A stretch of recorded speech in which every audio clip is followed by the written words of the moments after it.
कौन है एपी सिंह जिन्होंने निर्भया से लेकर के चिन्मयानंद तक के लिए खड़े हुए। ऐसे विवादित केसेस आप क्यों लेते हैं?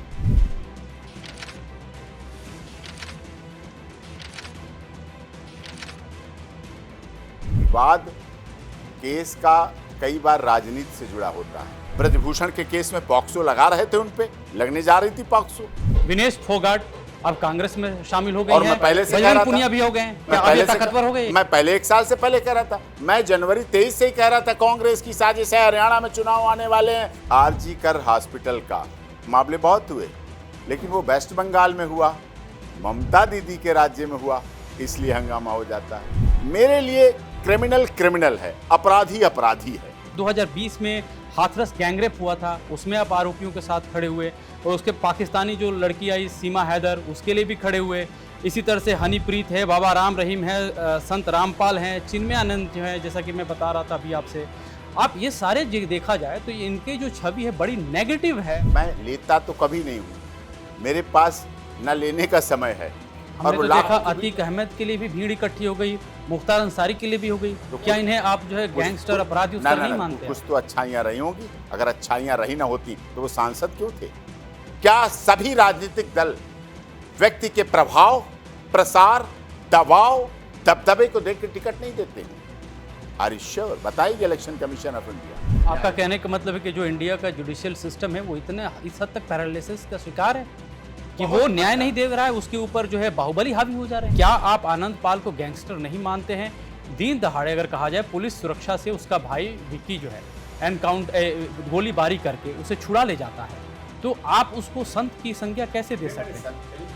निर्भया केस हुआ, मैं धन्यवाद करता हूं उनके परिवार का जो आज भी हम पर भरोसा बना है। 2012 से 2020 तक, लगभग 8 साल से अधिक तक निर्भया को लेकर के, उसके चरित्र को लेकर आपने सवाल उठाया था और कहा था कि मुझे ये क्यों नहीं पूछना चाहिए कि लड़की इतनी रात को लड़के के साथ क्या कर रही थी। आज भी मैं कायम हूं। फिर जलाने की बात कैसे कर देते अपने घर की बहू बेटी, चाहे वो मेरी जिम्मेदारी वाला मामला है। वैलेंटाइन डे, उस समय गर्भ निरोधक दवाइयां इस देश में सबसे अधिक बिकती हैं। क्यों बिकती हैं? वो किसके लिए बिकती हैं? क्या होता है उन बच्चियों का? बेटी बचाओ बेटी पढ़ाओ, ठीक है साहब, फिर क्या बेटों को मरवाओ? क्या बेटों को झूठे केसों में फंसवाओ? क्या बेटों को आत्महत्या कराओ? अगर आप गूगल में एपी सिंह टाइप करेंगे तो कई सारे रिजल्ट एक फहरिस्त में आएंगे और सबकी प्रकृति एक तरह की दिखाई देगी कि एपी सिंह क्या वही एपी सिंह है जिन्होंने निर्भया के मुजरिमों का केस लड़ा था, जिन्होंने गैंगस्टर आनंद पाल के लिए उनके लिए खड़े हुए? वही एपी सिंह है जो हाथरस में एक हादसा होता है, 121 लोग मारे जाते हैं और जो आरोप लगता है भोले बाबा पे, उनके लिए भी खड़े होते हैं। इंटरनेट पे छाया रहता है कि जिसका कोई नहीं उसके एपी सिंह है। तो एपी सिंह से हम रूबरू होते हैं। सर, बहुत बहुत स्वागत है आपका विस्तार न्यूज़ में। बहुत बहुत धन्यवाद आपके दर्शकों को जो भी विस्तार न्यूज़ देख रहे हैं। बौद्धिक चैनल है और ग्राउंड जीरो पर रिपोर्टिंग करता है। सब दर्शकों को बहुत बहुत नमस्कार। सर, सवाल यही से, जैसा मैं इंट्रो दे रहा था, मैं जब आ भी रहा था आपके पास, इससे पहले भी जो हम लोग आपको फॉलो कर रहे हैं, एटलीस्ट मैं तो 2012 से आपको फॉलो कर रहा हूं, तो ये देखते हैं कि जैसे ही हम टाइप करते हैं तो यही सवाल आते हैं, कौन है एपी सिंह जिन्होंने निर्भया से लेकर के चिन्मयानंद तक के लिए खड़े हुए? आप हाथरस से ताल्लुक़ रखते हैं यूपी के, और वहीं से आवाज़ उठी थी कि आप जो है एक रेपिस्ट के साथ रहते हैं। ऐसे विवादित केसेस आप क्यों लेते हैं? नहीं, विवादित तो कौन बनाता मुझे आज भी नहीं पता चला, शायद आगे भी नहीं पता चल पाएगा, क्योंकि विवाद केस का कई बार राजनीति से जुड़ा होता है। अभी आरजी कर हॉस्पिटल का मामले बहुत हुए, लेकिन वो वेस्ट बंगाल में हुआ, ममता दीदी के राज्य में हुआ, इसलिए हंगामा हो जाता है। हमारे यहाँ केस हाईलाइटेड किसी जाति के नाम पर भी हो जाते हैं और धर्म के नाम पर भी हो जाते हैं। जाति, क्षेत्र, भाषा, संप्रदाय के नाम पर भी केस हो जाते हैं हाईलाइट। इस देश में केसों का कई बार राजनीतिकरण होता है, धार्मिकरण होता है, क्षेत्रीकरण होता है, सामाजिकरण हो जाता है, भाषा का तककरण हो जाता है। और मेरा क्या मानना है, यहीं पे मेरी थोड़े डिफरेंसेस हैं। मेरे लिए क्रिमिनल क्रिमिनल है, अपराधी अपराधी है, और शायद यही नए भारतीय न्याय संहिता में भी होना चाहिए, शायद यही इंडियन पेनल कोड में भी होना चाहिए। लेकिन इस देश में ऐसा है नहीं। अपराधी जब होता है तो उसकी पहले जाति देखी जाती है, फिर विरोध किया जाता है। धर्म देखा जाता है, फिर विरोध किया जाता है, फिर चुप रहना है या विरोध करना है। ये मीडिया को हाईलाइट मिलता है। और मीडिया क्यों चाहे उसके ऑफिस में ड्राई डे रहे, वो तो कहता है उसका ऑफिस चमकता रहे, हर दिन चमकता रहे, दिन दूनी रात चौगुना हो, तो उन्हें क्या प्रॉब्लम है। लेकिन ये देश के लिए गलत है।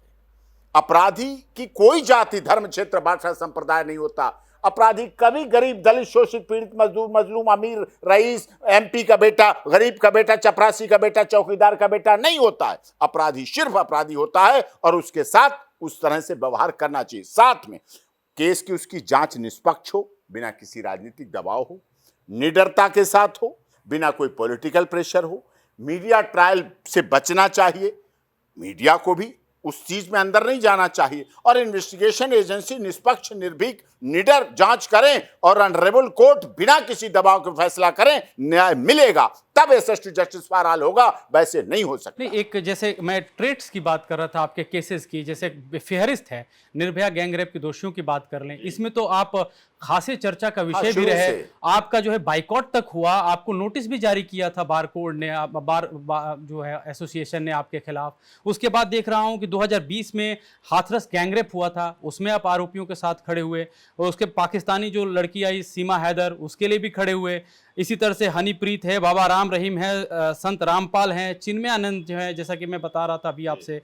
आप ये सारे देखा जाए तो इनकी जो छवि है बड़ी नेगेटिव है। अगर उस एस्पेक्ट, मैं लॉ एंड लॉ के हिसाब से बात नहीं कर रहा हूं, जो समाज में सामाजिक, आप ऐसे सामाजिक जो स्टिग्मा वाले केसेस हैं वही क्यों लेते हैं, मेरा सवाल ये है।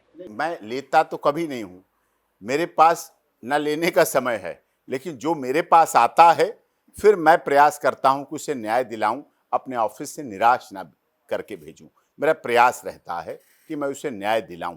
जो मेरे ऑफिस की चौखट पे आया है, मेरे माता पिता ने मुझे बचपन में सिखाया था, डरे हुए को अभय दान दो, भूखे को अनाज का दान, प्यासे को जलदान करो, अपमानित को आदर सम्मान, गृह विहीन को दो गृहदान।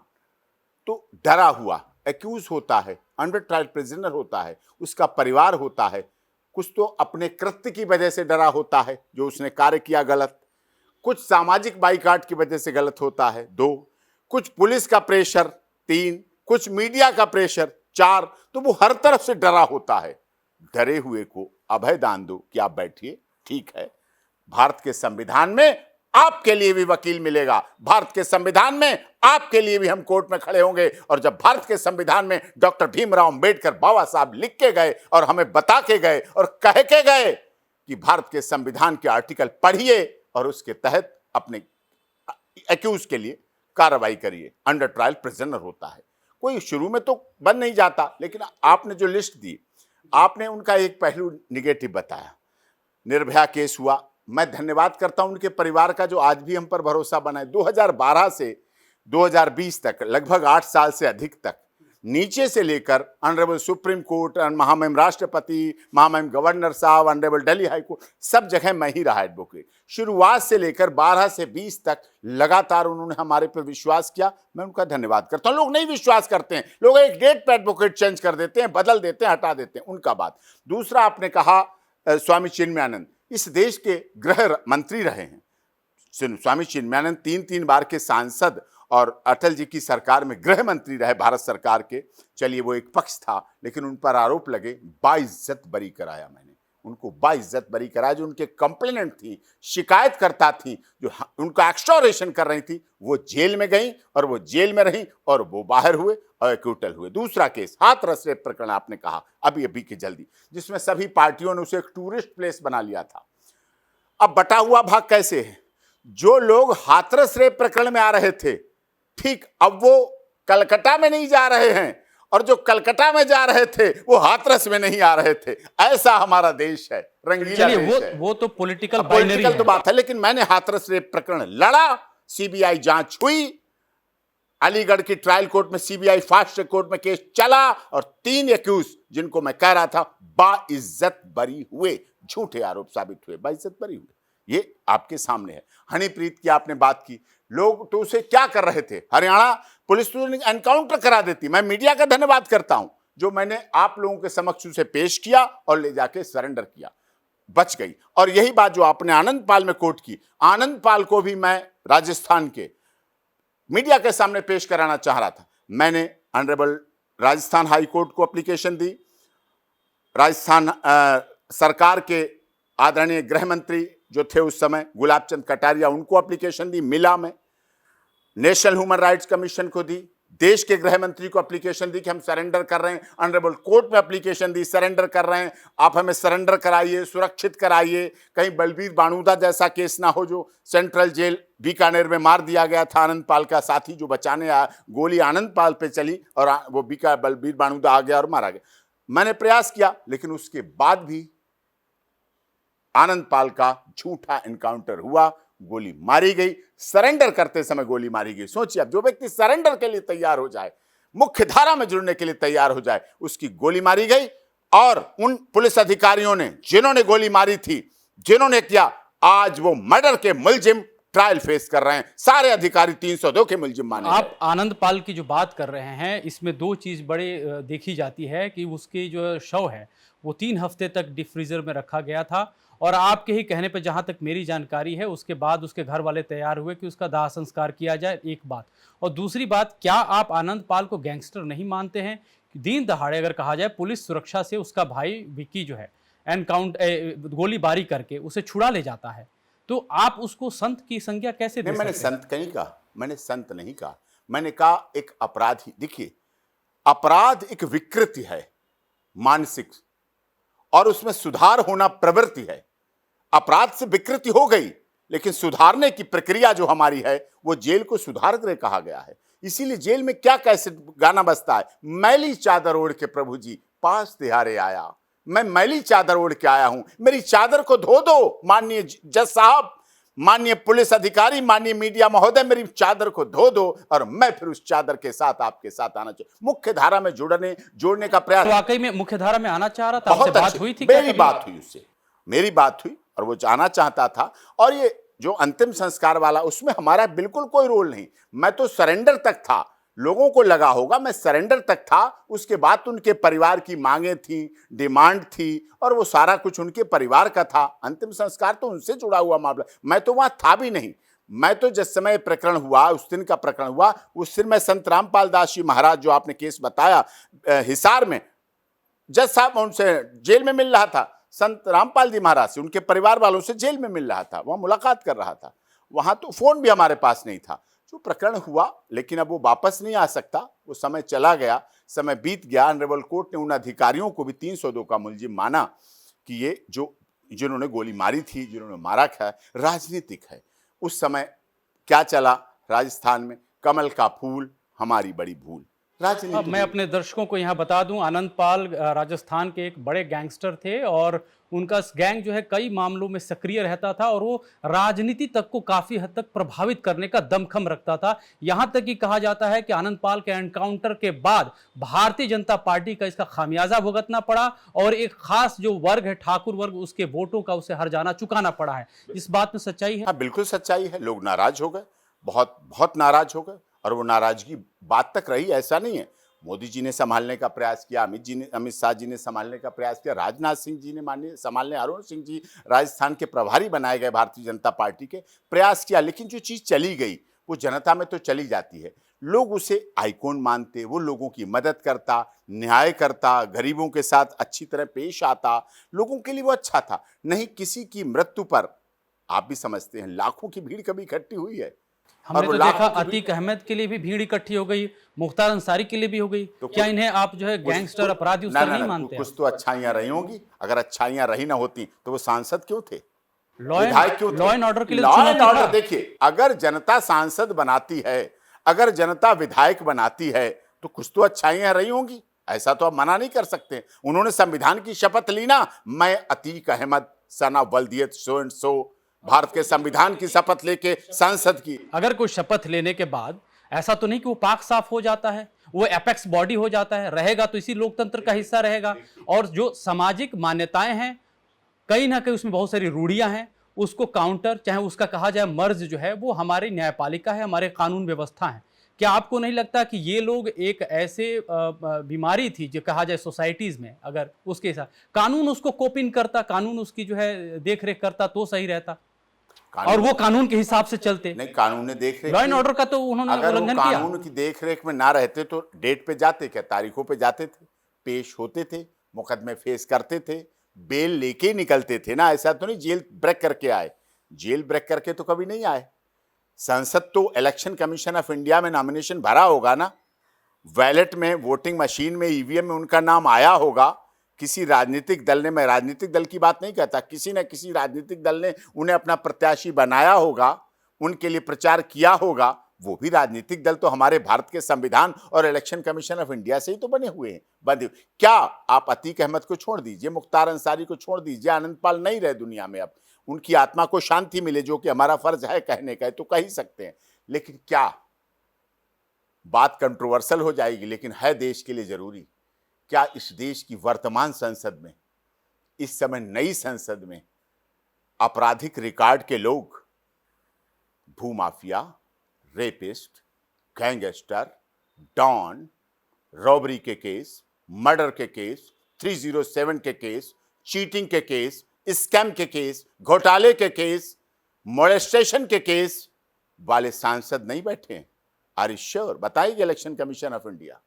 क्या राजनीतिक दल कोई भी हो, मैं किसी राजनीतिक दल का प्रवक्ता नहीं हूं, क्या सभी राजनीतिक दल व्यक्ति के प्रभाव, प्रसार, दबाव, दबदबे को देख के टिकट नहीं देते हैं? क्या जातिगत आंकड़े राजनीति में आज भी हावी हैं कि नहीं? आप बताइए, आपके दर्शक भी बताएं, कमेंट्स में बताएं। क्या ये सच्चाई नहीं है कि आज भी देश के राजनीतिक दल जाति के जंजाल में पड़े हुए हैं, दबाव में हैं? चाहे वो किसी तरह का दबाव हो, दबाव है, धन बल भी हो सकता है, जन बल भी हो सकता है, बाहुबल भी हो सकता है, और जिसके साथ धन बल है उसके साथ जनबल जुड़ता है, बाहुबल जुड़ता है, और जब तीनों बल इकट्ठे हो जाते हैं, राजनीति के पांच से पलटते, टिकट बदले जाते हैं, टिकट दिए जाते हैं, और वो संसद में संविधान की शपथ और विधानसभा में संविधान की शपथ लेकर बैठते हैं, आके लिस्ट देते हैं एफिडेविट में। क्या किसी राजनीतिक पार्टी ने आज तक, बड़ी से बड़ी पार्टी और छोटी से छोटी पार्टी ने, ऐसा परहेज किया कि हम अपने किसी भी आपराधिक रिकॉर्ड वाले व्यक्ति को टिकट नहीं देंगे? बताइए आप। कोई नहीं। All political parties are same wine in different bottles. बोतल के मार्के बदलते हैं, लेवल बदलते हैं, अंदर की शराब वही है। आपकी बातों से लग रहा है, जो मैं समझ पा रहा हूं, आपका कहने का मतलब ये है कि चलिए, अगर कोई अपराधी जनप्रतिनिधि बन जाता है, लेकिन उसके ऊपर भी संविधान और कानून व्यवस्था तो है, न्यायपालिका तो है। अगर ये अपनी कोशिशें सही तरीके से करती हैं तो निश्चित रूप से वो इस एरेना से बाहर हो जाएगा। क्या आपको ये कहने का मतलब ये है कि सरकारें जब रहती हैं, चाहे कानून व्यवस्था हो, वो सेलेक्टिव न्याय करता है? आपका इशारा इस तरफ है? कानून क्या सेलेक्टिव न्याय करता है कि ये अपराधी मेरा है, ये अपराधी दूसरे का, तो इसका एनकाउंटर कर दो, इसका मत करो?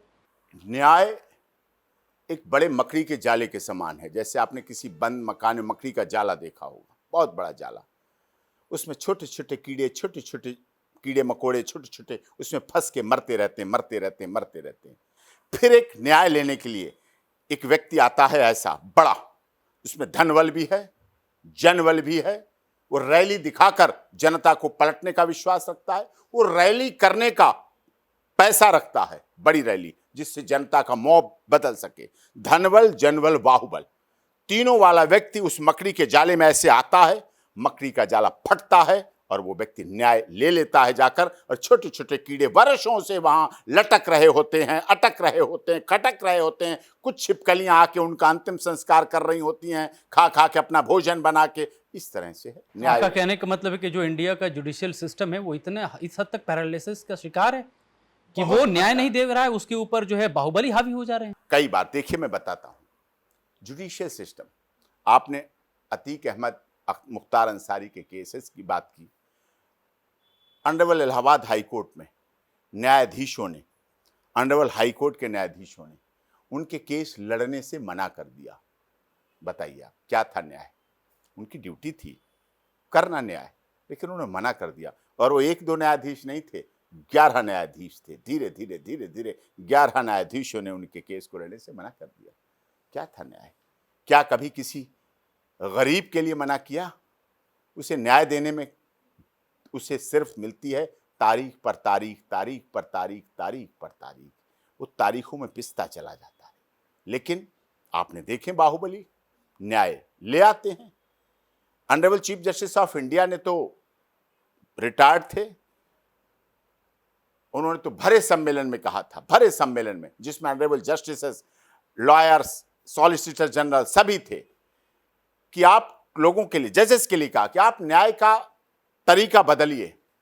आजकल लोग आप पर विश्वास करने के बजाय अपने इलाके के गुंडे मवाली पर विश्वास करने लगे कि वो जल्दी न्याय दे देगा, वो जल्दी अपने उसके मकान को खाली करा देगा, वो जल्दी पैसे वापस दिला देगा, वो जल्दी चेक बाउंस के केस को संभाल देगा।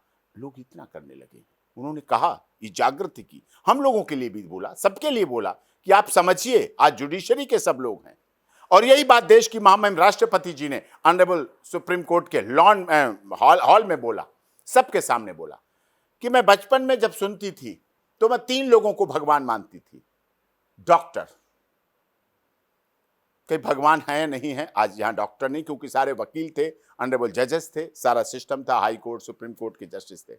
कई टीचर, दूसरा भगवान टीचर, और तीसरा भगवान मैं मानती हूं, बचपन से मानती चली आ रही हूं, और देश के सर्वोच्च पद पर आज हूं, लॉयर्स को। डॉक्टर, टीचर और लॉयर्स। उन्होंने कहा, आप यहां सभी बैठे हैं, देश के महान लॉन्डर्ड एडवोकेट्स बैठे हैं, जजेस बैठे हैं, आप अपने दिल पर हाथ रख के रखिए हाथ, कि आप अपने को कितना भगवान साबित करना चाहते हैं, कितना साबित कर पा रहे हैं। ये आप पे सवाल छोड़ के जा रही हूं, मैं जा रही हूं, लेकिन आप क्या करेंगे ये आप बताइएगा। एक सामान्य मानवीय में ये भी एक धारणा रहती है, जो आप कह रहे हैं कि न्याय देने के लिए परिस्थितियां बननी चाहिए। जब कोई आम परिवार से न्याय की गुहार लगाते हुए सुप्रीम कोर्ट तक पहुंचता है, तो कई मर्तबा देखा गया है कि वहां आड़े जो है एपी सिंह आ जाते हैं बतौर वकील।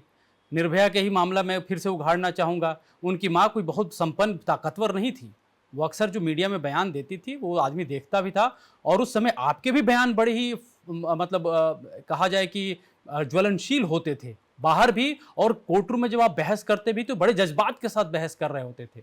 तो क्या यहाँ पे अगर कोई सामान्य आदमी लड़ाई लड़ रहा हो तो उसके लिए मुश्किलें नहीं हो जाती हैं कि सामने वाला आदमी अगर उस चीज़ को एप्रोप्रिएटली काउंटर न करके दूसरे तरीके से बोलता है? जैसे आपका एक बयान का जिक्र कर देता हूं, जो मैं देखा, उस समय भी आपने बयान दिया था निर्भया को लेकर के, उसके चरित्र को लेकर आपने सवाल उठाया था और कहा था कि मुझे ये क्यों नहीं पूछना चाहिए कि लड़की इतनी रात को लड़के के साथ क्या कर रही थी, ये सबूत का हिस्सा है। मैंने ये नहीं कहा था कि उनके बीच भाई बहन का रिश्ता या राखी मनाने के लिए बाहर गए थे। मैंने बस इतना कहा कि वो दोस्त हैं, हो सकता है उनके समाज में प्रेमी प्रेमिका का रिश्ता होता हो, लेकिन जिस संस्कृति से मैं आता हूं ऐसा नहीं होता है। आज भी मैं कायम। मैंने एक और बहुत बड़ी जिस पर हुई थी, वो भी आपके आगे पूछेंगे, मैं उससे पहले आपको बता दूं। फार्म हाउस वाला? हाँ, फार्म हाउस वाला। मैं अपने घर की बेटी उनको जिंदा जला दूंगा। हाँ, वो भी आपके में होगा। जी बिल्कुल। देखिए, बहन मेरी, बेटी मेरी। मेरी बहन को किसने पैदा किया? मेरे माता पिता ने। मेरी बेटी को किसने पैदा किया? मेरा और मेरी पत्नी ने। ठीक है, क्या मैं उसको पूछूं ना? क्या मैं उसको पता नहीं करूं 1 बजे कहाँ जा रही हो बेटी, कहाँ आ रही हो, किसके साथ जा रही हो, क्यों जा रही हो? मैं जब जिंदा बैठा हूं 95 किलो 800 ग्राम का, और मेरी धर्मपत्नी बैठी हैं 48 किलो 200 ग्राम की, ठीक है, और उसके चाचा हैं, अलग हैं, वो तो दादी बाबा, वो तो एक अलग चीज है। जब बैठे हैं इतने देखने के लिए, तो हम ये भी ना पूछे साहब 1 बजे क्यों आ रही हो, कहाँ जा रही हो, किसके साथ जा रही हो, किस लिए जा रही हो, क्या करने जा रही हो, क्या करके आ रही हो, क्यों करके आ रही हो? जब उसका आगे daughter of doctor AP Singh लिखा जाता है, जब मेरे बाप के पिता के नाम के आगे मेरे पिता का नाम लिखा जाता है, तो मेरा कोई फर्ज नहीं है। और उस पर सवाल पूछा जाए कि क्या आपकी बहन बेटी प्री मैरिटल रिलेशन बनाए, शादी से पहले संबंध बनाए, तो आप क्या करेंगे? क्या करूंगा मैं? यहां पे मसला सर्कमस्टांसेस का था।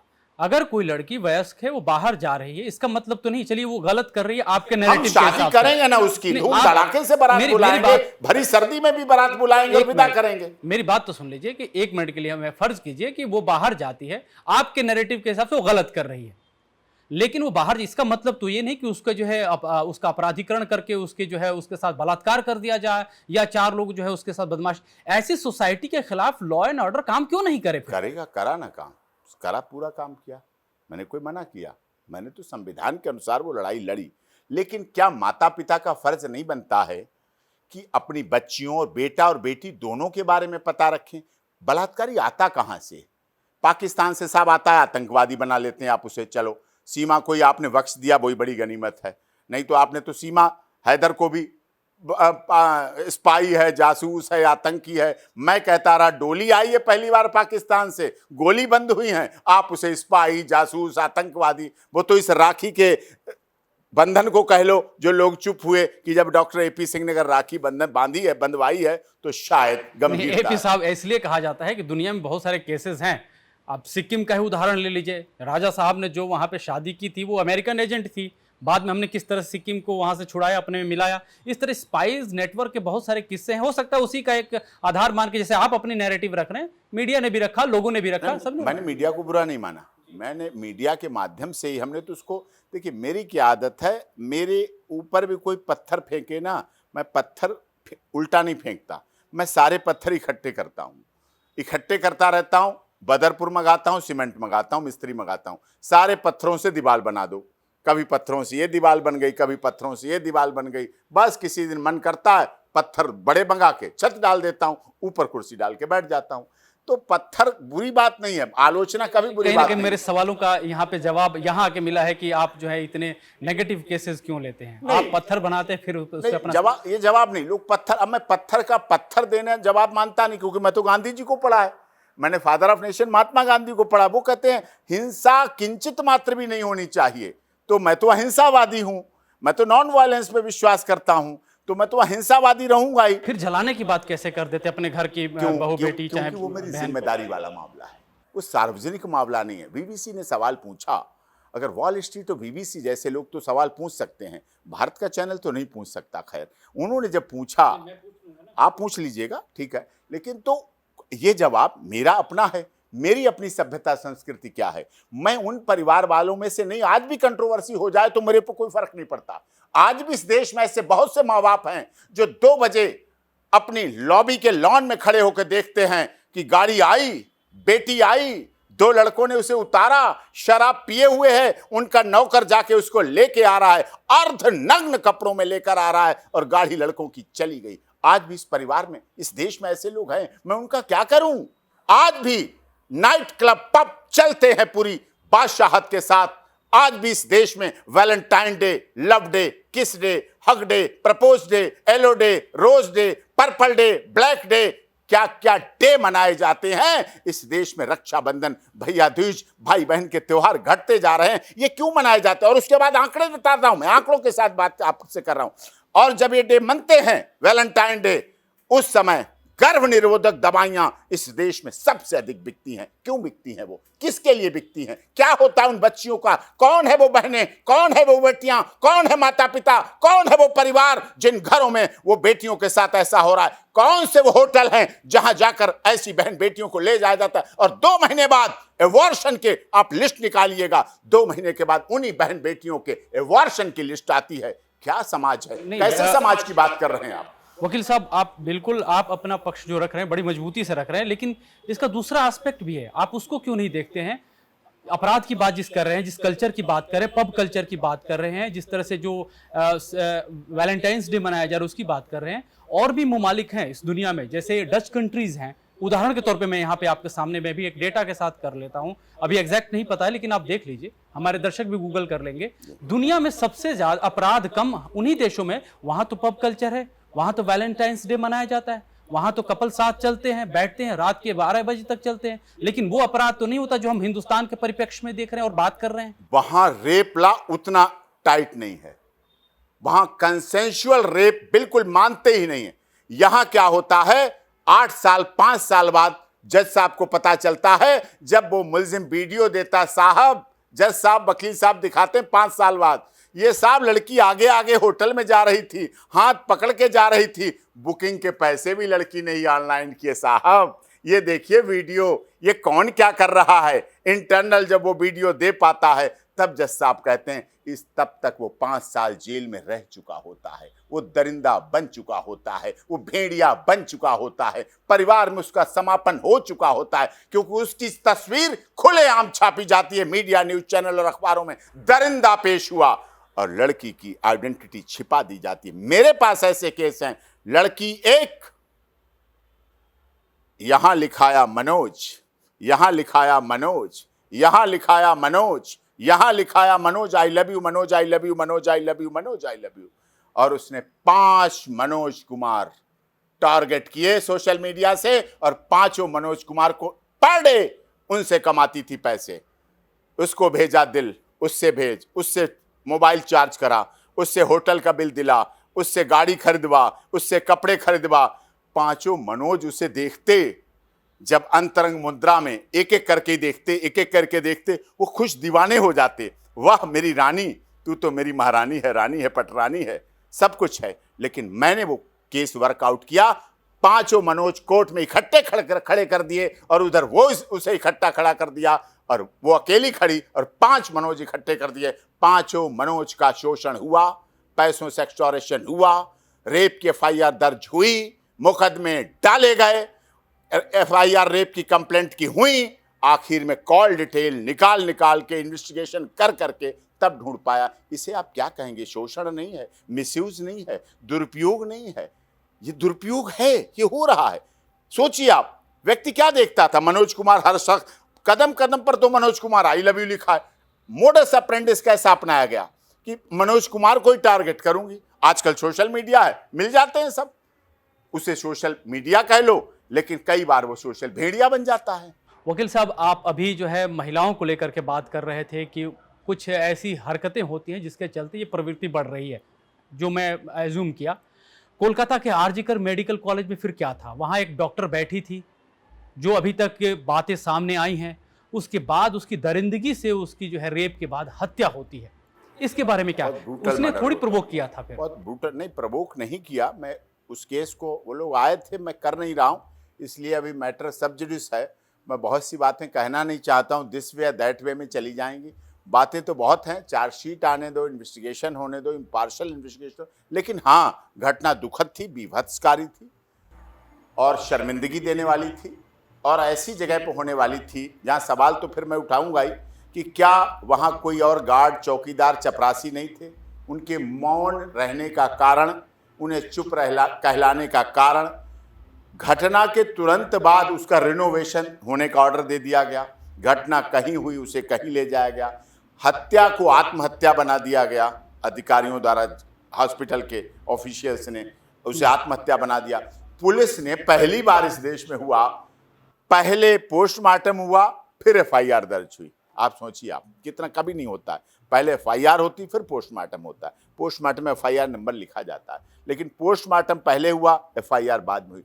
आउट ऑफ टर्न, जबरदस्ती उसका अंतिम संस्कार कर दिया गया, जिससे रीपोस्टमार्टम और पैनल पोस्टमार्टम ना हो जाए, डॉक्टर्स का इकट्ठा, बहुत चीजें ना निकल माए। तो कई बार जब सिस्टम भी प्रयास करता है, अब कह लीजिए वो पुलिस कर्मचारी था या क्या था, क्या व्यक्ति था एक्यूज, वो अभी अलग विषय है। लेकिन हाँ, सभी को देखिए, मैं मानता हूं हर जगह किसी बहन, बेटी, बच्ची के साथ आज की आधुनिकता की दौड़ में हैं। आज 3 बजे भी हमारे एयरपोर्ट से बहनें हवाई जहाज उड़ा के आ रही हैं, बेटियां उड़ा के आ रही हैं। आर्मी में भी हैं, पुलिस सर्विसेज में भी रात में हैं, मेडिकल सर्विसेज में भी हैं, टीचिंग के सर्विसेज, और आपके मीडिया हाउस में भी है। आपका इतना बड़ा न्यूज़ चैनल है, आपका इतना बड़ा ऑफिस है, मैं समझता हूँ 40% आपकी गर्ल्स, लेडीज स्टाफ हैं, और बहुत शालीन है, बहुत उच्च कोटि के, सब रिपोर्टिंग में, ग्राउंड जीरो रिपोर्टिंग में, ऑफिशियल सब संभालने में सब सतर्क हैं। अब न्यूज़ चैनल तो 24 घंटे चलता है, तो 24 घंटे रहती हैं, कोई आता है, कोई जाता है, कोई रात में आ रहा है, वो बात सही है। हर जगह किसी बहन बेटी का पिता, चाचा, ताऊ नहीं रह सकता। लेकिन जहां कहीं भी कोई बेटी होगी, बहन होगी, किसी महिला के रूप में कोई भी होगी, वहां कोई ना कोई पुरुष तो होता है। वो पुरुष उसका भाई क्यों नहीं बन जाता, चाचा क्यों नहीं बन जाता, ताऊ क्यों नहीं बन जाता, पिता, दादा, नाना क्यों नहीं बन जाता, या वो बिना वर्दीधारी पुलिस अधिकारी क्यों नहीं बन जाता? आजकल तो मोबाइल फोन सबके पास हैं, वो कुछ कर सकता है। लेकिन कुछ ना करने की बजाय आज जो कैंडल मार्च, वही निर्भया के समय में भी चल रहा था, जो आज चल रहा है वही उस समय भी चल रहा था। लेकिन मैं आपको केस का नाम और टाइटल और वो नहीं बताना चाहूँगा, क्योंकि निजता का सवाल है। जो लोग उस कैंडल मार्च में विरोध करने गए थे, उन दोनों के बीच में भी रेप केस रजिस्टर्ड हुआ दिल्ली में, पार्लियामेंट्री स्ट्रीट में, संसद मार्ग। आप जो है, हम उस बार भी कैंडल मार्च करने वालों को आप मोमबत्ती अगरबत्ती जलाने मैं वाले ये नहीं बोल कह दिए रहा, थे। आज भी यही बात मैं कह ये रहे नहीं हैं। कह रहा, उनके जो आवाज जो उठा रहे विरोध कर रहे थे, उन पर हमला जो क्यों बोलते हैं विरोध आप? कर रहे थे, जो रेप का विरोध कर रहे थे, जो हो सकता महिलाओं है- की सुरक्षा की हो बात कर सकता रहे है थे, वहां भी कि दर्ज हुआ। 1000 लोगों में 2-4 लोग ऐसे बोल देते हैं, लेकिन पूरे मूवमेंट बोला को तो नहीं, स्टिग्माइज नहीं बोला किया नहीं जा गया, सकता। बोला नहीं गया, रेप केस दर्ज हुआ। ठीक है, मैं कह रहा हूं कि उसमें 5-6 लोग आ चले, 100 लोग आ जाते हाँ, हैं या लेकिन हजारों मैं की कह रहा भीड़- हूं मानसिकता, उनकी तो वो बेट- मानसिकता तो बदलनी चाहिए। मेरा कहने लेकिन का लेकिन मतलब आप ये है। अगरबत्ती धूप बत्ती उस समय भी कहे थे और अभी भी कह रहे हैं इस मामले में। मेरा कहने का ये मतलब है कि जितना घटना के बाद लोग अलर्ट होते हैं, उतना हर समय क्यों नहीं अलर्ट रहते हैं। जब भी कोई आरजी कर की आपने बात कही, क्या वहां जनसंख्या विहीन हो गया था वो हॉस्पिटल? क्या वहां कोई अटेंडेंट, कोई डॉक्टर, कोई असिस्टेंट, कोई ट्रेनी डॉक्टर, कोई चपरासी, कोई इलेक्ट्रिशियन, कोई चौकीदार खत्म हो गए थे क्या? वहां नहीं हुए थे। नहीं हो सकते ऐसे पब्लिक प्लेस में, नहीं होते हैं। लेकिन कोई बोलने की बात नहीं करता है, कोई बोलता नहीं है, कोई बताता नहीं है। वो प्रेशर, वो दबाव क्यों आ जाता है?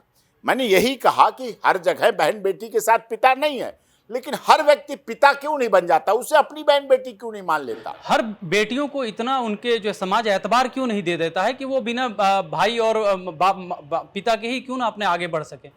अगर हम ये ऐसे समाज की कल्पना क्यों ना करें, इतने अपने बच्चों को सेंसिटाइज क्यों ना करें, मेल सेंसिटाइजेशन ऐसा क्यों ना हो होना कि चाहिए। महिलाओं को जो है वो बहुत फ्री महसूस लेकिन करे, आजाद महसूस अगर करे। वो करना हम चाह- अभी भी आदिम संस्कृति में क्यों जीना चाहते हैं? अगर वो करना चाहते हैं, फिर आपको सोचना पड़ेगा। जब आप समानता की बात कहते हैं, तब आपको, जब महिला आयोग है, महिला हेल्पलाइन है, महिला हेल्प डेस्क है, महिला थाना है, महिला फास्ट ट्रैक कोर्ट है, महिला के लिए सब कुछ है, तो फिर आपको पुरुष आयोग भी बनाना पड़ेगा, पुरुष हेल्पलाइन भी बनानी पड़ेगी, पुरुष हेल्प डेस्क भी बनानी पड़ेगी, पुरुष के लिए थाना भी बनाना पड़ेगा, और पुरुष के लिए स्पेशल फास्ट ट्रैक कोर्ट भी बनानी पड़ेगी, जिसे समता कह सकते हैं, समानता कह सकते हैं, जो हमारा भारत का संविधान कहता है।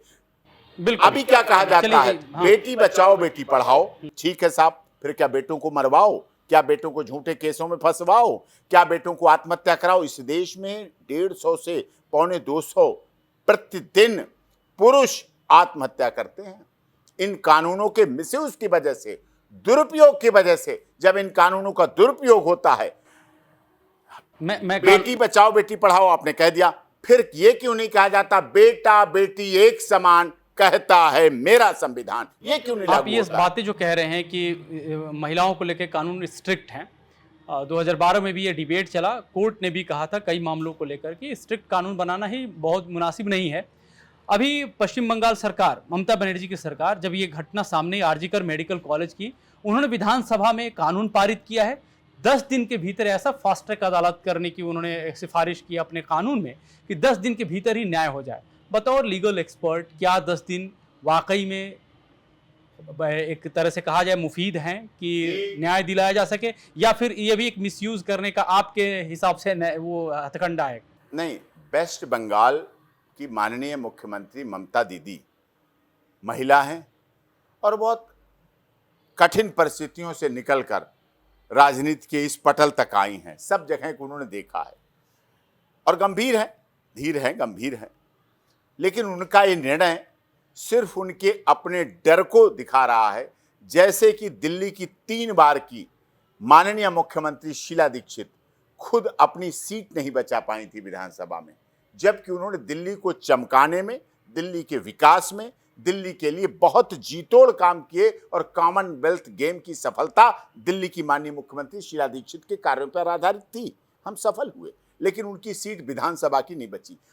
यही ममता दीदी का डर है कि कहीं ऐसा ना हो जाए जनता में, इसलिए उन्होंने जल्दबाजी में ऐसा ये कानून बनाया, अपराजिता रेप बिल ये बनाया उन्होंने। ये बिल्कुल जल्दबाजी में, जस्टिस हरीड, जस्टिस वरीड, जल्दबाजी में दिया गया न्याय न्याय नहीं रहता है। दूसरी तरफ जस्टिस डिले, जस्टिस डिनाइल, विलंब से मिला गया न्याय, वो भी न्याय नहीं रहता। हम क्या हैं? हम ऐसे समाज में हैं कि हमें बैलेंस बनाना है, ना तो इतनी जल्दबाजी हो, ना इतना विलंब हो।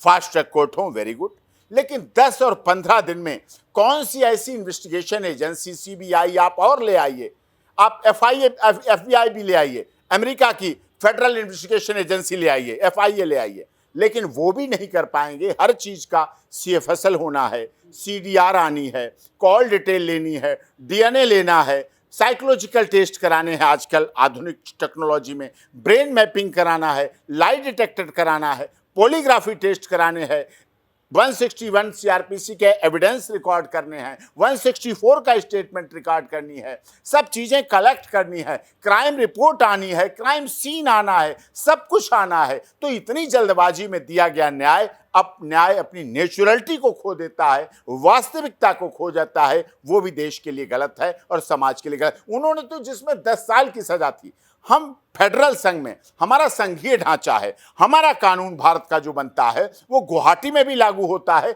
चौपाटी में भी लागू होता है, कन्याकुमारी में भी लागू होता है, कश्मीर में भी लागू होता है, अटक से कटक लागू होता है। तो जब एंटी रेप लॉ बना, पूरी अच्छी तरह से बना, भारतीय न्याय संहिता अभी माननीय अमित शाह जी ने लागू की, अभी 1 जुलाई से। इस सब के बावजूद इस एंटी रेप लॉ में जिसमें 10 साल की सजा है, ममता दीदी ने उसमें भी फांसी कर दी। जिस एंटी रेप लॉ में 20 साल की सजा है, ममता दीदी ने उसमें भी फांसी की सजा दे दी। जिसमें लाइफ इम्प्रिजनमेंट है, ममता दीदी ने उसमें भी फांसी की सजा दे दी। और पॉक्सो और डेथ और रेप में, मर्डर और रेप में तो फांसी की सजा थी ही हमारे देश के कानून में, उसमें तो थी ही। तो उसमें 21 दिन में फांसी की सजा दे देना, क्या ये न्याय है? ये डर है, ये उनकी अपनी कुर्सी जाती हुई दिख रही है, सत्ता जाती हुई दिख रही है। उन्होंने इसलिए ऐसा करके कानून, मतलब आप कहने का मतलब कि वो एक पॉलिटिकल मूव है उनका, अपने सेफगार्ड के लिए वो पॉलिटिकल मूव है। वो अपने वेस्ट बंगाल की राजा है, और वेस्ट बंगाल कई चीजों में धनाढ्य है, चाहे काली कलकत्ते वाली हो, चाहे गंगा सागर का तीर्थ हो, चाहे हमारा बांग्लादेश के बॉर्डर का सबसे बड़ा प्रदेश वही है।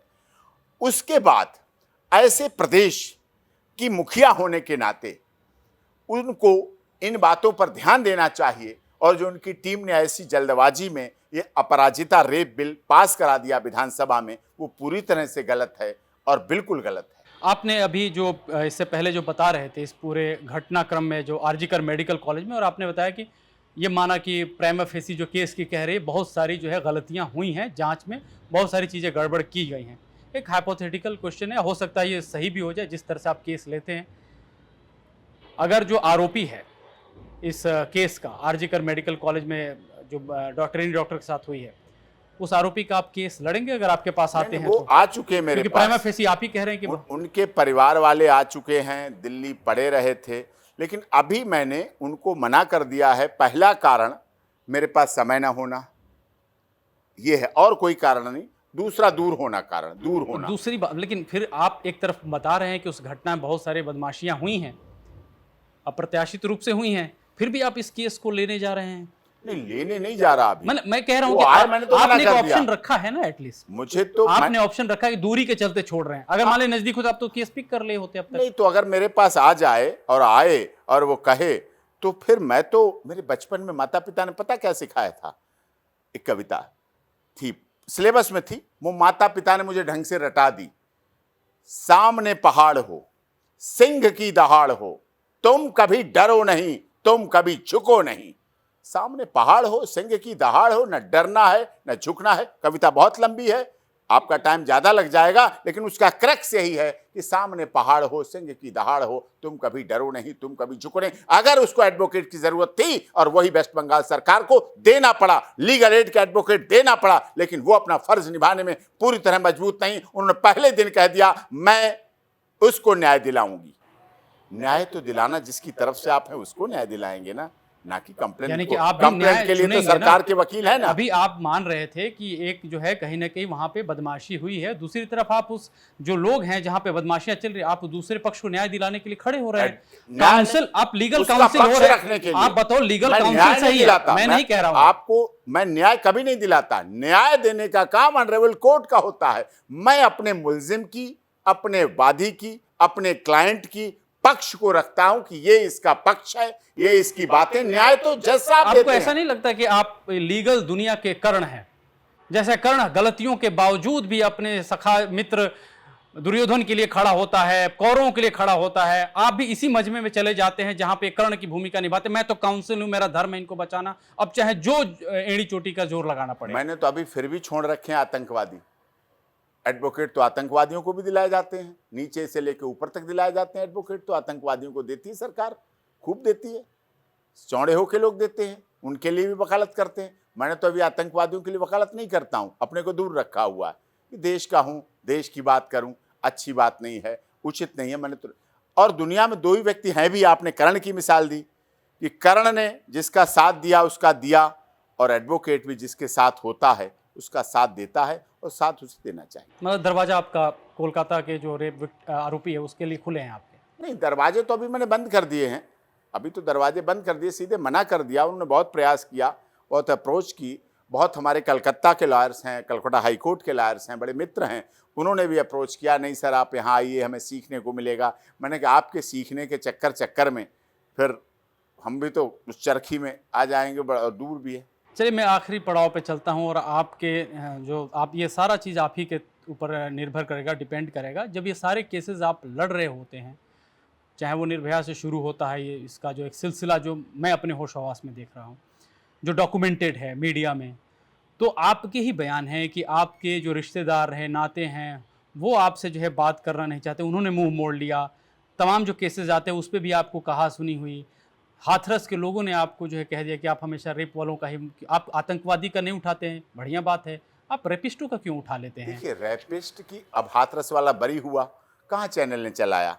हाथरस में फांसी दो, फांसी दो, मेरा तो सबने ये है मांग कि ली। आप जब ये आरोप लगते हैं तो उस समय एपी सिंह क्या सोच रहे होते हैं, और उस समय एपी सिंह अपने आप को मजबूत कैसे करते हैं? क्योंकि चौतरफा आपके ऊपर तो आरोप लगते हैं, आपके ऊपर सवाल भी खड़े होते हैं, और उसी तरह से देखा जाता है एपी सिंह काउंटर करते करते बड़े नेगेटिव काउंटर भी करने लगते हैं, जिसमें कहते हैं मैं आग जला दूंगा, मैं ये मानता ही नहीं हूं। वो निगेटिव नहीं है, वो मेरे अपने बिल्कुल सही है। निगेटिव लोगों के लिए हो सकते हैं, जो पब और क्लब में जाते हैं साहब, उनके लिए तो निगेटिव होंगे, लेकिन जो रक्षाबंधन वाले दिन बहन का इंतजार करते हैं उनके लिए तो पॉजिटिव हैं। उनके पूछिए, किसी दादी, मौसी, चाची, नानी से पूछिएगा हमारे बारे में कितनी तारीफ करते हैं। मैं किसी एयरपोर्ट, किसी रेलवे स्टेशन पर अपने को इतना बचा बचा के भी चलता हूं, तब भी सेल्फी फोटो। लोगों का प्यार है, दीवानापन है, इतनी पॉपुलैरिटी, इतनी चाहत क्यों है? क्योंकि मैं न्याय की लड़ाई लड़ता हूं, न्याय लाने के लिए, न्याय दिलाने का प्रयास वो जो एक करता हूं। फेज था, आपको शेमिंग की जा रही थी, अब वो दौर खत्म है कि अभी भी उसमें से कुछ लोग बचे हैं? वो तो कोई उसका कोई कभी नहीं रहा। आप लोगों को लगता होगा, निर्भया में लगता होगा। फिर मैंने किसान आंदोलन लड़ा, देश के किसानों का आंदोलन किया, लड़ा, सुप्रीम कोर्ट 3 दिन लगातार बहस की, मैंने स्टे दिलाया उन्हें। सारे किसान, कनाडा, ऑस्ट्रेलिया, दुनिया भर के भारत के किसान, आप देख रहे थे बॉर्डर पे कितने लोग बैठे थे, सबने हमें सिर हाथ को उठा लिया।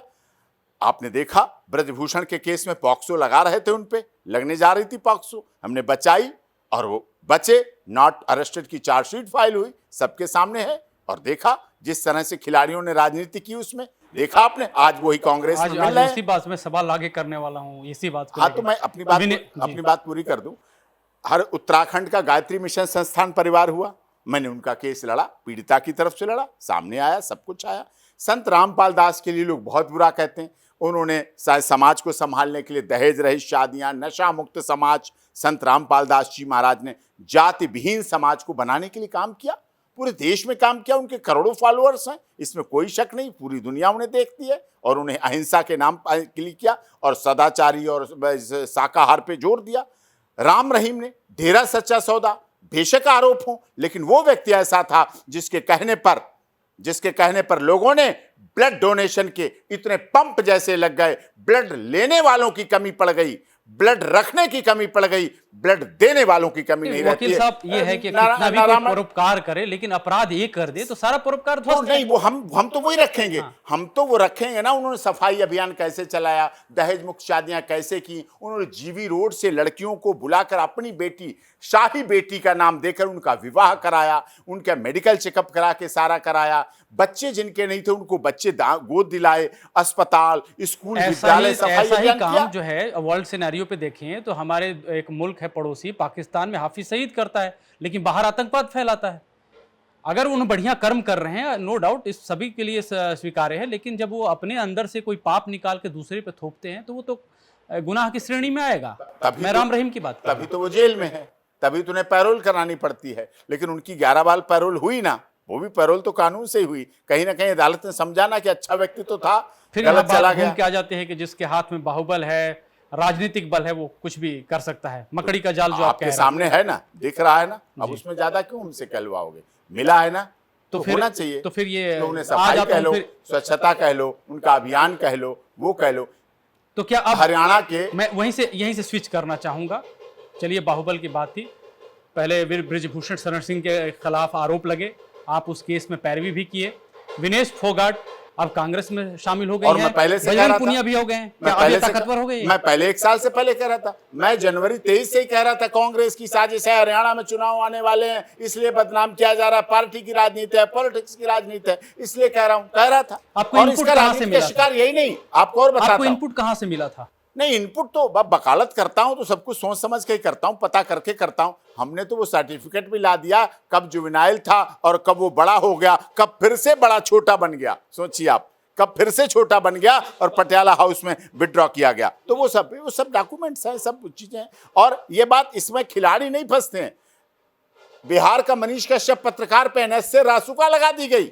सोचिए आप, राजनीति के शिकार बना के उसने खबर की पूर्वांचल की, उसने खबर की पूर्वांचल, झारखंड, छत्तीसगढ़, बिहार मजदूरों की, तो उस पर एनएसए रासुका लगा दी गई। मैंने छुड़वाया जी, साउथ के वो उसमें कहा गया कि ये फर्जी खबर उन्होंने चलाई थी। उन्होंने चलाई, लेकिन एनएसए रासुका हमने हटवाई। बाहर है, घूम रहा है, अपनी राजनीति कर रहा है, अपना न्यूज चैनल चला रहा है।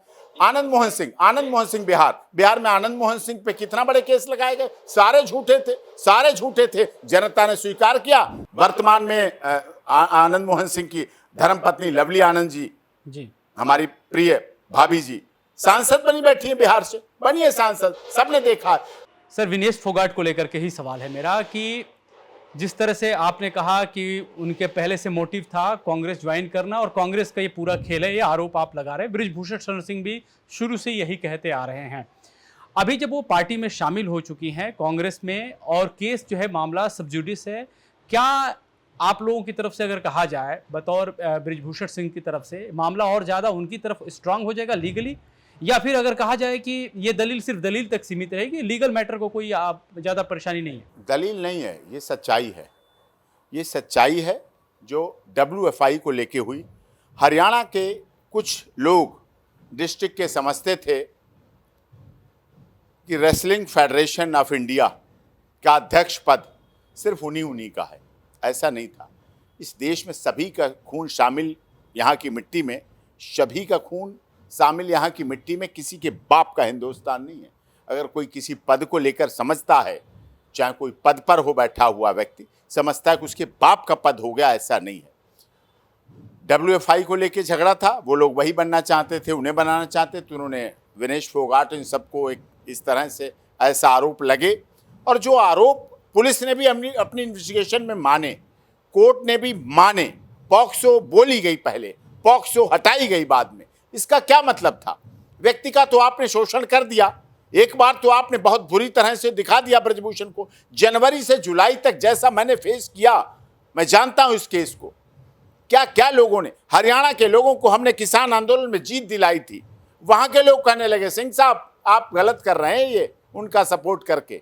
मैंने कहा साहब, आपको जब 50 किलोमीटर तक आपका आंदोलन चल रहा था, जब आपकी कोई सुनने वाला नहीं था, कोई आपकी सरकारें नहीं सुन रही थी, कोई राजनीतिक दल नहीं सुन रहे थे, कोई आपके खिलाड़ी नहीं सुन रहे थे, कोई आपके लोग राजनेता, अभिनेता और व्यापारी नहीं सुन रहे थे, तब यही डॉक्टर AP सिंह आपके लिए आया था। 3 दिन लगातार सुप्रीम कोर्ट में बहस की और स्टे दिलाया, और स्टे के बाद सनराइज स्टे किया, अनिश्चितकाल के लिए कोर्ट ने, ऑनरेबल सुप्रीम कोर्ट ने स्टे दिया, और उसके बाद नरेंद्र मोदी जी ने अपनी दरियादिली दिखाई और वो किसानों के बिल तीनों रिपील कर लिए। मैं उस समय नहीं, आपको शर्म आई थी कि मैं लड़ रहा था ना, चुप हो जाते, वो बात अलग है, किस किस से बताऊं, किस किस को करूं, लेकिन सच्चाई थी।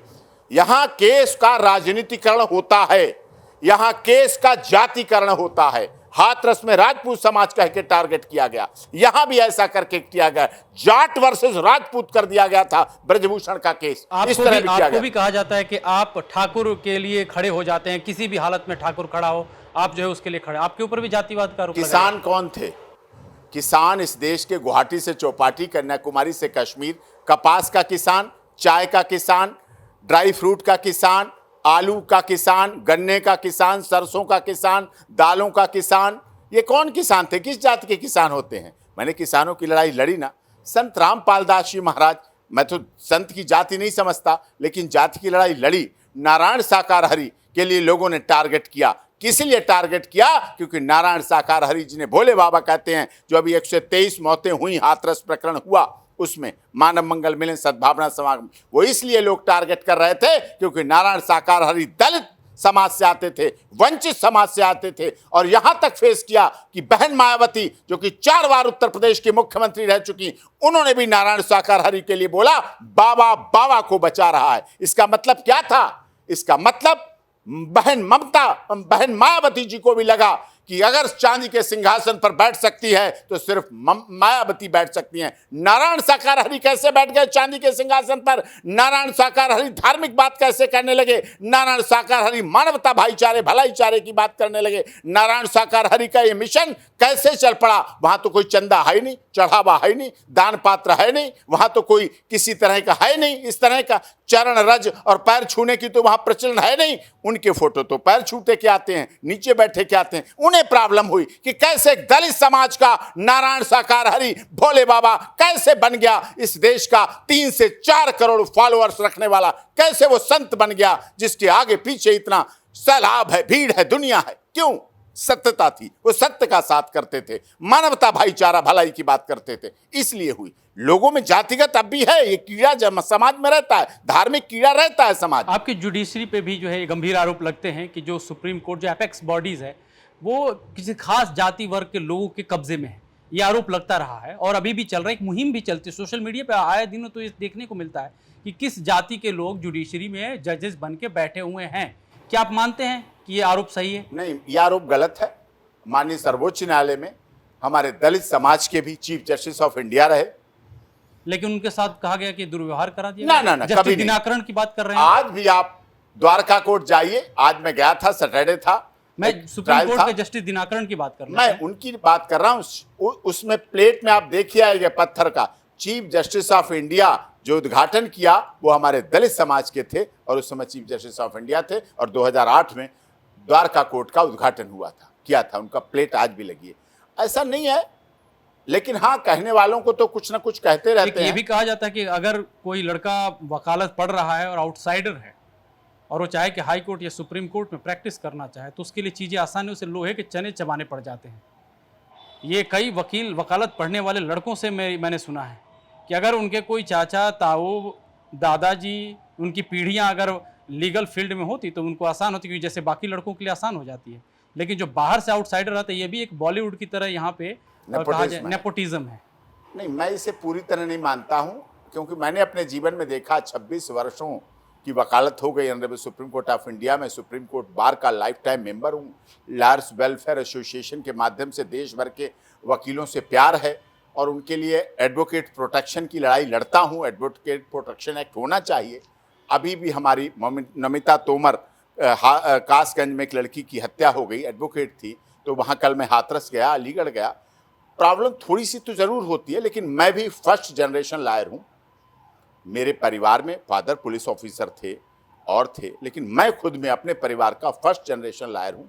परिवार में ऐसा कोई नहीं था। मामा जी थे, एडवोकेट थे, लेकिन मामा जी की तो अलग परिवार माना जाता है, हम लोगों में इधर था। हमारा परिवार राजशाही रहा, इस तरह का परिवार रहा, सारा कुछ वहाँ इस तरह की नौकरी या वकालत इस तरह का ऐसा कुछ नहीं रहा। लेकिन उस मिथक को हमारे पिताजी ने भी तोड़ा और उस मिथक को मैंने भी तोड़ा। अब जो कुछ जैसा भी हूँ, 26-27 साल की वकालत में सुप्रीम कोर्ट में हूँ, अकेले हूँ, अपने दम पे हुआ हूँ, खुद गड्ढा खोदा है, खुद पानी पिया है और खुद आपको दूसरों को मेहनत पिलाया किया है। दूसरों के मुकाबले। जो जैसा तथाकथित नेपोटिज्म की बात, तथाकथित का आपने भी माना आंशिक रूप से है, वो तो आंशिक रूप से है, बिल्कुल। उनके मुकाबले आपको ज्यादा मेहनत करनी पड़ी होगी, जाहिर है। हाँ, जाहिर है, जाहिर है। ऐसे में जो नए लोग आ रहे हैं उनके लिए उनमें- ज्यादा उनके प्रॉब्लम, ज्यादा तो प्रॉब्लम उनको है। ज्यादा प्रॉब्लम है, इसमें कोई शक नहीं। प्रॉब्लम तो जैसे मुंबई फिल्म इंडस्ट्री में है, वैसे एक एक्चुअली होता क्या है, वकील अपने बेटे को वकील बनाता है, जज अपने बेटे को जज बनाता है, नेता अपने बेटे को नेता बनाता है, पत्रकार अपने बेटे का चैनल खुलवाता है, ज्वेलरी व्यापारी अपने शोरूम ज्वेलरी का खुलवाता है, व्यापारी फैक्ट्री खुलवाता है, हीरो हीरोइंस अपने बच्चे को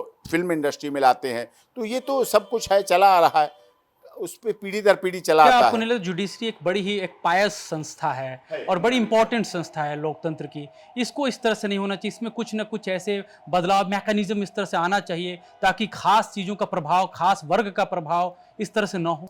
देखिए, हमारे honourable chief justice of India D Y Chandrachud साहब हैं, आगे आने वाले चीफ साहब भी हैं, सब ने अपनी तरफ से बड़ी मेहनत की केस को निपटाने की, इन चीज़ों को दूर करने की, विसंगतियों को दूर करने की। पहला अवसर था शायद 75 पीछे, अब तो 78 साल हमें हो गए स्वतंत्रता दिवस मनाते हुए, लेकिन एक समय ये भी आया था मोदी जी के सामने, तो हमारे यही चीफ जस्टिस ऑफ इंडिया थे, रो पड़े थे वो, इतने अधिक केस, इतने केसों की भरमार। उन्होंने एक मैकेनिज्म बनाया कि मेडिएशन का, मेडिएशन वाला, खुद बैठे, हम लोगों को बिठाला, हम लोगों के सारे केस रेफर किए, परिणाम अच्छा हुआ, रिजल्ट अच्छा हुआ, बहुत से केस मेडिएशन के द्वारा सॉल्व हुए और केसों की संख्या घटी। केस इतने अधिक बढ़ते जा रहे हैं क्योंकि डिले होती है, डिले टैक्टिक्स, तारीख पर तारीख।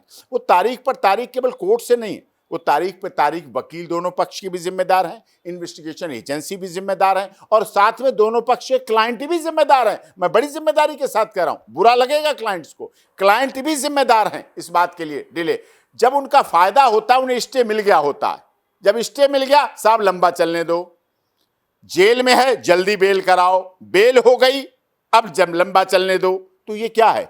इसका मतलब आप रंग बदलते हैं। गिरगिट तो थोड़े रंग बदलता होगा, लेकिन हमारे देश के सिस्टम में चाहे क्लाइंट हो चाहे वकील हो, अब न्यायाधीशों को तो मैं क्या कहूँ, अच्छा नहीं लगता है, लेकिन अपने वकील भाई और क्लाइंट, ये दोनों पक्षों में ऐसा होता है कि समय समय पर इस चीज़ को एडजर्न कराना, लिंगर ऑन कराना, ये है, और इसके लिए जिम्मेदार सभी हैं। कई बार क्लाइंट सोचता है अब पैसे देने की ज़रूरत ही नहीं है, फिर एडवोकेट सोचता है ज़रूरत नहीं, तुम पैसे नहीं दे रहे तो हमें भी तारीख लेने में क्या लगता है, चलो जी तारीख लगने दो। फिर फिल्म में आती है तारीख पे तारीख, फिर हमारी honourable president of India Droupadi Murmu कहती हैं तारीख पर तारीख, तारीख पर तारीख। फिर हमारे law minister honourable Arjun Ram Meghwal कहते हैं कब खत्म होगा तारीख पे तारीख, तारीख पे तारीख, तारीख पे तारीख का सिलसिला। ये सिलसिला केवल क्लाइंट और वकील तक के लिए नहीं जिम्मेदार है साहब, ये सरकारी केस इतने देश में इतने ज्यादा हैं, सरकार के केस, समझ रहे ना, विभागों के केस इतने ज्यादा हैं, इनकी वजह से पेंडेंसी बढ़ी हुई है। विभाग अपने समस्याओं को क्यों नहीं निपटाते? विभाग तो सरकारी डिपार्टमेंट है। अब पीडब्ल्यूडी का केस, कैनल डिपार्टमेंट का केस, सरकार के एफसीआई का केस, इतने केस वो क्यों है? अपने आदेश से निपटा लो, अपने ऑर्डर से निपटा लो, तुम्हारे पास तो पावर है, हमारे पास तो चलो क्लाइंट है, दोनों लड़ जाते हैं, जमीन बंटवारा नहीं हो रहा, बहन को हिस्सा नहीं मिल पा रहा, भाई नहीं दे रहा है, हमारी तो समस्याएं हो सकती हैं ये, लेकिन आपकी समस्याएं तो नहीं। लेकिन वो केस भी चल रहे हैं, वो भी समस्या। यूनियन ऑफ इंडिया वर्सेस कितने हैं, state of Uttar Pradesh, Orissa, Jharkhand, Chhattisgarh versus कितने केस हैं, वो क्यों हैं? किसी लिए हैं। वकील साहब, आपने हमसे बात की, समय दिया अपना बहुमूल्य, तमाम परेशानियां भी बीच में आई शूट करने के दौरान, गणेश चतुर्थी का उत्सव चल रहा था, इस बीच में कई बार शूट रोकना पड़ा और आपने इतना बहुमूल्य समय दिया, इसके लिए बहुत बहुत शुक्रिया। तो ये थे वकील एपी सिंह, जिन्होंने अपना समय दिया और हमारे हर सवाल का बेबाकी से जवाब दिया। कई बार अपने बेबाकपन के चलते ही कई जगहों पे आलोचना का शिकार भी होते रहे हैं। फिर मिलेंगे किसी नए गेस्ट के साथ, तब तक के लिए इजाज़त दीजिए, नमस्कार।